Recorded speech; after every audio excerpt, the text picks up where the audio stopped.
Olá, olá povo de Deus, saúde a igreja com a paz de Cristo. Eu estou com saudade de todos, do sorriso, do abraço, mas nós estamos aí como igreja nos movimentando. E o estudo que a gente vem aí acompanhando o mês todo primeiro, o que realmente é a igreja do Senhor. E a igreja do Senhor, ela não se limita a templo. O templo é importante, mas ela não se limita ao templo. A palavra de Deus diz, o próprio Jesus Cristo, ele fala: onde tiver 2 ou 3 no meu nome, ali eu estarei. Então pode ser na rua, pode ser dentro de casa, nos grupos pequenos, pode ser na empresa, pode ser onde você trabalha, pode ser quando você para sendo um taxista num grupo onde você tem ali o seu ponto, pode ser você que é motorista de Uber, seja o local que for, juntou 2 ou 3, no nome de Cristo, ali o Senhor vai estar presente, ali é criada, surge ali a igreja do Senhor. Então nós estamos aprendendo isso. E depois veio o Zé Carlos na outra semana, falou sobre crescimento, como é importante um fazer com que o outro cresça. A gente vai fazer 50 anos muitos de evangelho, de convertido, mas vai precisar sempre crescer, tem sempre alguma coisa a mais para nós aprendermos. Aliás, a palavra diz que a vida eterna é essa, que te conheçamos, ó Deus, e nós vamos viver, nós vamos ter a vida eterna para conhecer esse Deus maravilhoso, Criador de todas as coisas. Essa semana nós vamos estar falando sobre unidade. Aqui, ó. Unidade, um desafio possível. Eu gostaria que você separasse a palavra de Deus no Evangelho de João, capítulo 17. No Evangelho de João também, no 13, você pode ir para o 13 para o 17. Marca ali direitinho, para nós irmos caminhando juntos. Efésios 4, de 1 a 3. E, por final, Filipenses 2, de 1 a 5. Então, vamos lá? Vamos primeiro em João 13. João 13, 35 diz assim: nisso conhecerão todos que sois meus discípulos, se tiverdes amor uns aos outros. Olha um requisito, todos vão observar e vão verificar que nós somos de Cristo, que nós somos discípulos de Cristo, se nós amarmos uns aos outros. Então Jesus ele falou assim: olha, se de repente vocês resolverem amar entre vocês, aí vocês vão perceber, as pessoas em volta de vocês, vão perceber que vocês são meus discípulos. É um mandamento, é uma ordem direta que está no versículo 34. Um novo mandamento vos dou. É uma ordem direta. Ele fala: olha, tem esse mandamento, cumpre essa palavra. Ele diz exatamente isso. Outro texto que eu gostaria que nós lêssemos agora está em Filipenses 2. Vamos lá em Filipenses 2.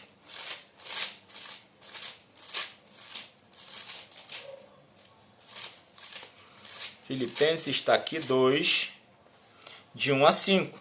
Diz assim, ó: portanto, se alguma exortação em Cristo, se há algum conselho, alguma exortação, alguma situação que você queira falar com alguém em Cristo, se há consolação de amor, se há como você consolar alguém, existe essa consolação, amor no grupo, se há alguma comunhão, do Espírito, e se há entranháveis afetos e compaixão. Olha, vários sentimentos de amor, de compaixão, de consolo. Ele está falando exatamente de sentimentos. Completai o meu gozo, completai a minha alegria, assim diz Paulo, para que tenhas o mesmo modo de pensar, tendo o mesmo amor, o mesmo cuidado, Amor é cuidado. O mesmo ânimo, pensando a mesma coisa. Nada faça por contenda ou por vanglória, mas com humildade cada um considere os outros superiores a si mesmo.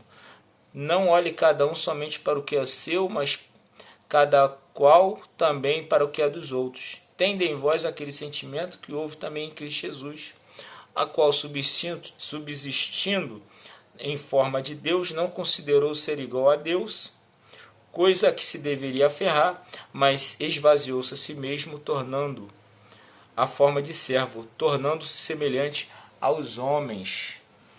Então aqui, primeiro Jesus dá um mandamento para nós, de nós amarmos uns aos outros, e faz um requisito. Olha, se você quer que as pessoas olhem para vocês como carta viva, né, carta aberta e viva, andando no meio do povo, vocês têm que amar uns aos outros. Essa é uma ordem. E depois Paulo fala, poxa, tem o mesmo pensamento, o mesmo modo de agir. E às vezes a gente não tem isso. A gente começa a querer fazer coisas que não tem nada a ver. E às vezes a gente fica trabalhando muito, muito agitado, muitos eventos, muitas situações, e as coisas não fluem. E a gente quer um avivamento, a gente quer que Deus derrame do Espírito dele, mas nós estamos, de repente, com pensamentos truncados. A pessoa não muda, a pessoa aí, às vezes a gente vai exortar, mas não exorta com aquele carinho, com aquele amor. De repente a palavra de profecia vem, dá uma revelação, e na hora de falar a gente não sabe falar e acaba magoando a pessoa com mágoa, o pensamento também fica ruim e as coisas não acontecem do jeito que tem que acontecer, porque há divisões. Então aqui Paulo exorta para que tenhamos o mesmo pensamento, o mesmo modo de agir, para que nós venhamos a ter um pouco mais de humildade no trato. No próprio versículo em Filipenses, né, você vê que no final do 4, no final do 4, no versículo 29, pois vos foi concedido por amor de Cristo não somente o crer nele, mas também o padecer por ele. Então às vezes a gente vai, você sabe com quem você está falando? Meu irmão, você está errado. A gente não pega as orientações de Cristo. Cristo começou uma obra na cruz do Calvário. Ele começou a obra e ele falou, vocês vão fazer muito mais do que eu faço. E a gente fica querendo andar sobre as águas, a gente fica querendo fazer milagres e prodígios. Mas a maior obra que ele começou na cruz foi amor. Foi amor, foi cuidado, foi cuidar um do outro, foi se relacionar. E ele começa a nos ensinar como fazer. Ele fala, ele chega no Sermão do Monte, ele fala, olha, se alguém bater no seu rosto, dá outra face. Se alguém pegar a sua capa, dá a túnica. Se alguém pedir para você caminhar uma milha, caminhe duas. A necessidade de amor. Quando ele chega para lavar os pés dos discípulos, que inclusive está nisso que nós lemos agora, nesse texto, está nesse mesmo contexto do texto de João 13, que nós lemos no 35, no mandamento no 34, nos versículos, ali depois que acaba a ceia, ele vai lavar os pés dos discípulos. Está naquele contexto ali.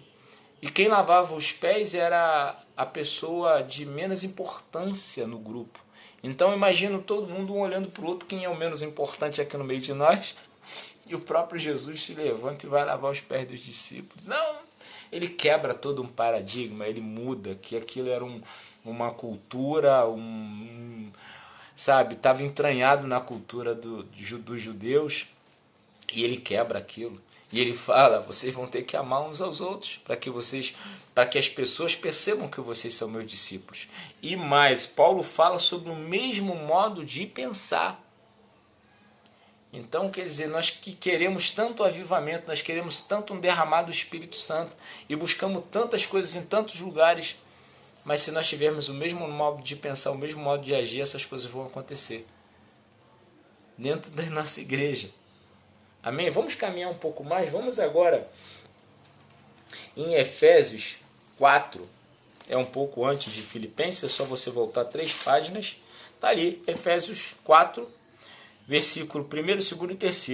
Rogo-vos, pois, eu, o prisioneiro do Senhor, que andeis como é digno da vocação com que fostes chamados, com toda humildade e mansidão, com longanimidade, suportando-vos uns aos outros, procurando diligentemente guardar a unidade do Espírito no vínculo da paz. Olha só, andeis como é digno da vocação com que fostes chamados. Primeira coisa, eu sei qual é o meu chamado. Você sabe qual é o teu chamado? E chamado não tem a ver com títulos. Não tem a ver com título. Eu sei que eu tenho um chamado para pastor. E eu pastoreio várias pessoas em volta de mim. É um dom. Eu também tenho outro dom. Eu gosto de preparar a pessoa e enviar.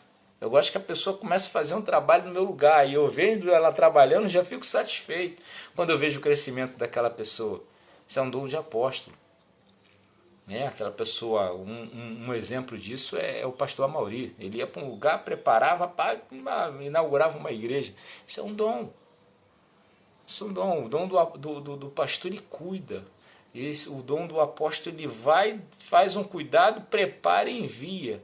E se você saber qual é o teu chamado, independente do título, você vai começar a agir com humildade, com mansidão, sabendo quem você é, qual a tua identidade. Gideão, ele não tinha muito nítido a identidade que ele tinha diante de Deus.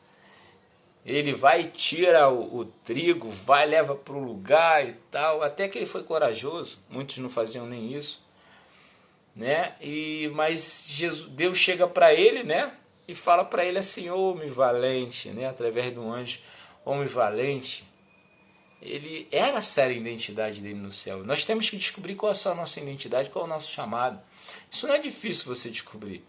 Então, devagar na caminhada, na edificação mútua, no grupo pequeno, daqui a pouco tu começa a perceber qual é o seu chamado. E haja, se você tiver um dom de cura, um dom de falar em línguas, de discernimento de espírito, de fé, de milagres, haja com humildade e mansidão, com longanimidade, suporta uns aos outros. Saiba que de repente você vai estar numa condição de revelação de dons que Deus está te dando e você tem que puxar o outro, irmãozinho. Faz as coisas de forma que uma parte do corpo abençoe a outra parte. Quer ver só? Porque se você entender o seu chamado no corpo de Cristo, olha o que Deus diz lá em Efésios 4, versículo 8. Por isso foi dito, subindo ao alto, levou cativo o cativeiro e deu dons aos homens. Ele já deu dons. Nós temos dons. Esses dons, Paulo ele explica isso melhor lá em 1 Coríntios 12. Tem dons de poder, tem dons de fala, dom de fala ou verbal. Eu até anotei aqui, de fala ou vocais. E o dom de revelação. Tem dons. E também você tem o seu ministério. Então cada um tem um chamado para o ministério. E cada um Deus entregou dons para ele.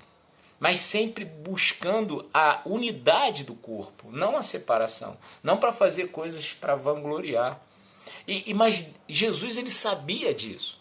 Ele sabe que é difícil, porque o diabo ele vai atuar, ele vai trabalhar, ele vai agir com força para quebrar essa unidade. Então ele vai trazer contendas, ele vai trazer briga, ele vai tentar trazer inveja, ciúme.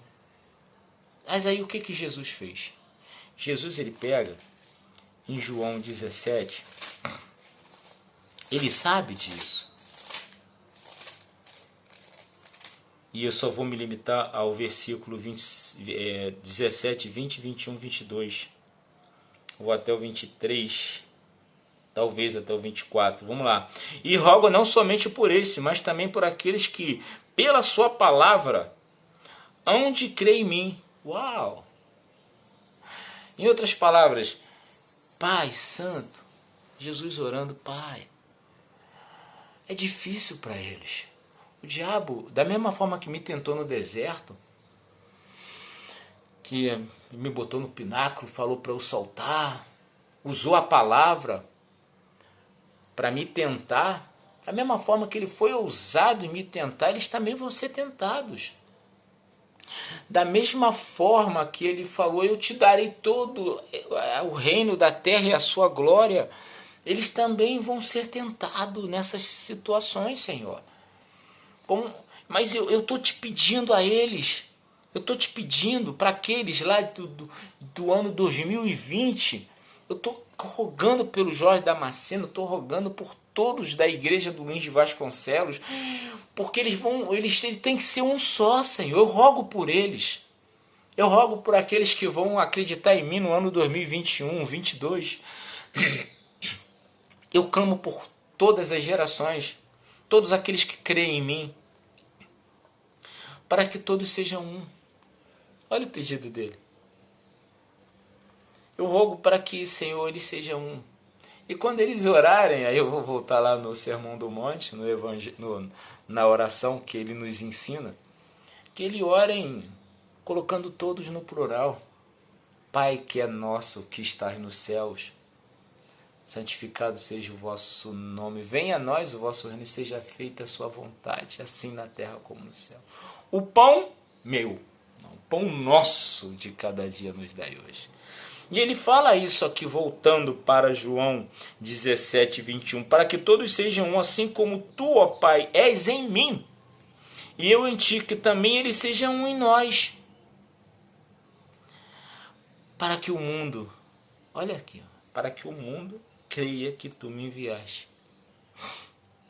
As pessoas em volta de nós, vendo em nós aquele amor que nós temos um pelos outros, nós sendo um, no mesmo foco, no mesmo ideal, buscando fazer com que o reino de Deus cresça na terra, né? Seguindo o que ele determinou. Ele falou assim, ó, ide, fazer discípulos. Nós temos campos missionários espalhados em todos os lugares. As pessoas vão olhar e às vezes a gente sem falar nada, eles vão acreditar em Cristo e vão se render, porque o Cristo habita em nós vai ser manifesto. O Cristo que habita em nós vai se manifestar. E ele continua aqui, eu lhe dei a glória que a mim me destes, para que sejam um, como nós somos. Ele continua clamando. Eu neles e tu em mim, para que eles sejam perfeitos em unidade. Ele clama a Deus para que nós sejamos perfeitos em unidade, a fim de que o mundo conheça que tu me enviastes e que me amastes, e que os amastes a eles, assim como me amaste a mim. Pai, desejo que onde eu estou estejam comigo também aqueles que me tens dados, para que venham a minha glória, a qual me destes, pois me amastes antes da fundação do mundo. Amém, irmão?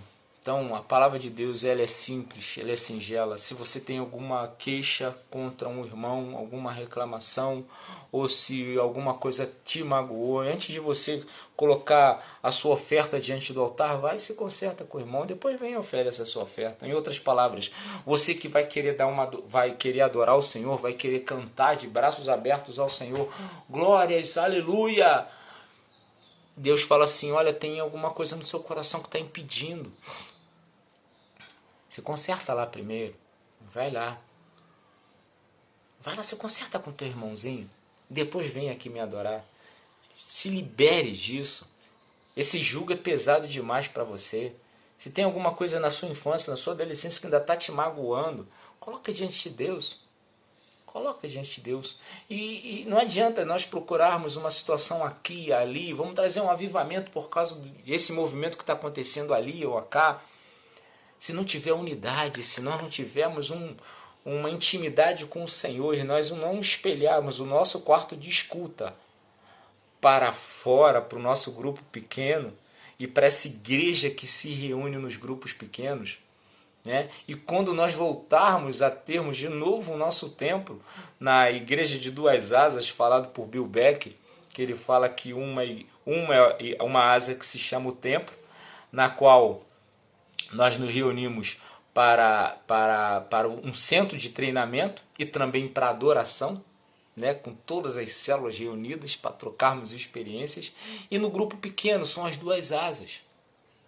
Né? Então, daqui a pouco nós vamos estar voltando. E olha, eu creio num avivamento. Eu creio que nós, em unidade com o Senhor, em unidade um com os outros, na mesma forma de pensar, na mesma forma de agir, respeitando a palavra de Deus, que Deus deu um mandamento para nós, vai acontecer um avivamento, vai acontecer um derramar do Espírito Santo no nosso meio. Eu creio nisso. Eu oro por isso. Creia nisso também, irmão, que essa palavra possa trazer essa expectativa de vocês estarem conversando sobre isso no grupo pequeno. E de repente, se tiver alguma questão que vocês tenham que colocar um para o outro, para que de repente orem e um vá se consertar com o outro, isso é muito importante, porque precisamos andar em unidade com o Senhor, em unidade um com os outros. Amém? Na mesma forma de pensar, na mesma forma de agir. Lembre, isso é um mandamento, tá bom? Que essa palavra vos abençoe. Tenha uma semana de vitória em nome de Jesus. Louvado e exaltado seja o nome do Senhor.